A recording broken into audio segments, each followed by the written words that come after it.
What is going on, guys, and welcome to CSS tutorial. In this video we're going to cover ID and class attributes in CSS, and I wrote here over revisited because we already covered it somewhat in HTML. However, we were not able to cover them completely because there's some things that only affect once we're actually working with CSS.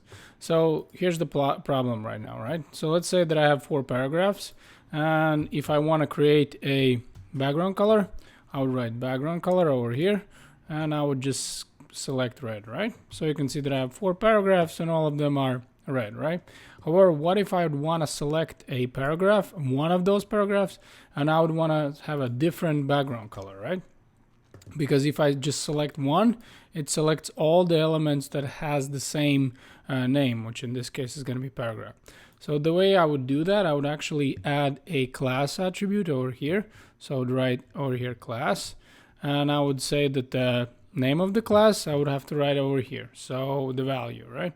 So in this case, I'm just gonna write, I don't know, let's say green, and I can choose whatever name I want for my class. However, it makes sense if I'm choosing something that actually relates to that class. And over here, I'm just gonna write hello world, I am green. So I go over here, and now I would need to select this class.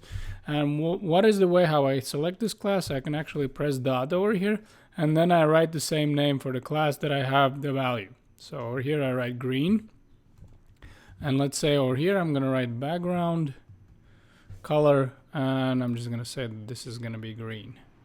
So over here green, and you can see how this one paragraph that has this specific class actually turned green. Now I could have selected like this. I could have written the name of the paragraph.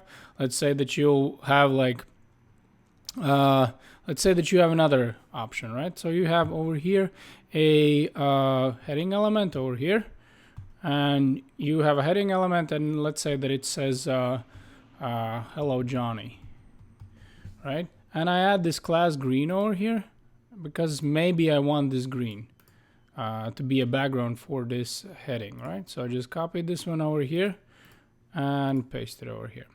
Now you can see that the heading also has the class green. So as because I haven't selected it yet, so let me again try this one, just green, and I'm just gonna select heading over here, and I'm just gonna say background color. So I go over here, green, and now you can see that both of them. So I can use the class this way also. I can obviously select 2 elements if I want, as long as I add that class. However, here's the deal.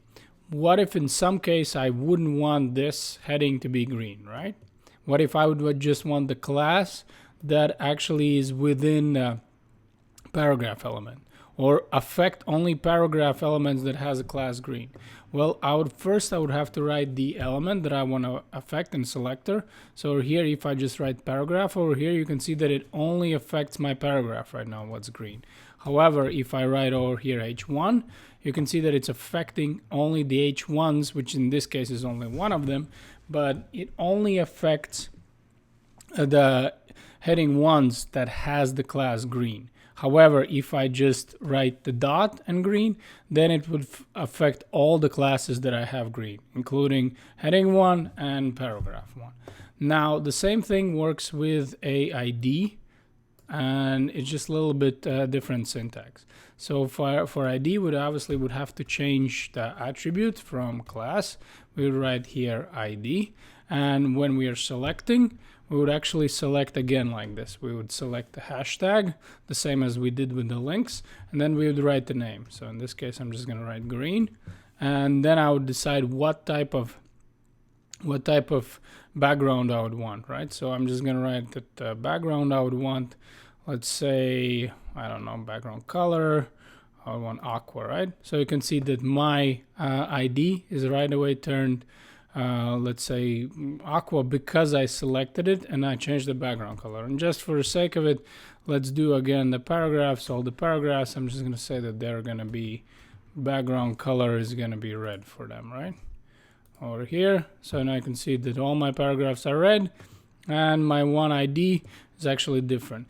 Now the difference between classes and ID is that you want to have only IDs unique. So let's say you don't want to make like 10 IDs with the same name. Classes, you can add as many as I want.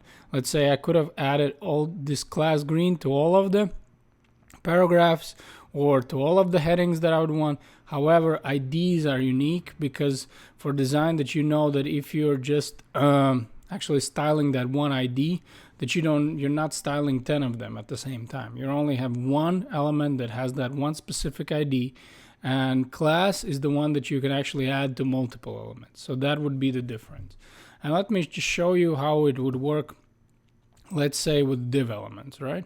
So again, I'm just going to delete this for now, and I'm going to create a div element, and within that div element, I'm just going to place, I don't know, a couple of paragraphs over here, and I'm just going to say hello world. And what I'm going to do is over here, I'm just going to copy this, and then I'm just going to copy this whole thing, right? So I'm just going to copy and paste it over here. So now I have two divs, right? And it's styling right now everything red because I said that all the paragraphs should be red. However, I'm just going to delete this right now. And what I'm going to do is I'm going to add one class over here. And I would say that this class would be red. And over here, I would want to say class, let's say, I don't know, blue, right? So if we remember that when we were styling the div, it actually affected everything, all the divs that are there. So let's say if over here, just I'm going to say background color, let's say is going to be brown. So you can see all the divs are affected. However, if I would start actually naming the classes that I would want to affect, so let's say over here, I'm just going to write red. You can see that only these three are affected. So you can see this box type when the div is actually working as a container. It contains these three, so it affects only these three.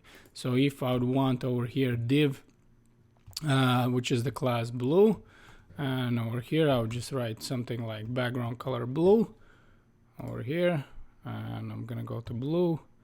So that's it. So now you can see that now, before that, when I was writing div, I was affecting all the divs, all the containers that I have over here. However, if I start adding classes over here and IDs for something very unique, I also could have added an ID over here. However, if I'm just adding classes, you can see how I already can style different divs with different styles. This is going to be it for this video, guys. Thank you very much for watching, and I'll see you in the next video.